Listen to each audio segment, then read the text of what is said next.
We like to offer the invitation for anyone who may not have obeyed yet. Eagles can live up to 70 years old. When they reach the age of 40, they're faced with a tough decision. Their beaks and talons are worn out, and their feathers are old. They can either face the consequences of no longer catching their prey and eventually become useless and die, or they can renew themselves. For the ones that choose to renew, it's a rebirth, and a very tough one at that. The eagle must do some things that many would consider self-annihilation or even suicide, but if you come out on top, you're stronger than ever and life goes on.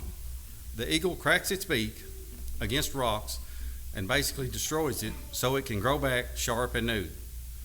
Once its beak is back, it can then pull out its talons. Imagine the pain. Once its talons are grown in, it can now pluck each and every feather out one by one and wait for them to regrow as brand new, beautiful feathers equipped to last another 30 years. Imagine the pain and focus required to do all this. The eagle can then finally take its rebirth flight and continue its life of soaring above the mountains and catching fish in the rivers below. We have a choice to make also. We can continue to live in sin until we die and face an eternity in hell, or we can be born again and inherit a home in heaven. Jesus tells us in John 3:3, "Most assuredly I say to you, unless one is born again, he cannot see the kingdom of God." And then further down in verse 5 states, "Unless one is born of water and spirit, he cannot enter the kingdom of heaven."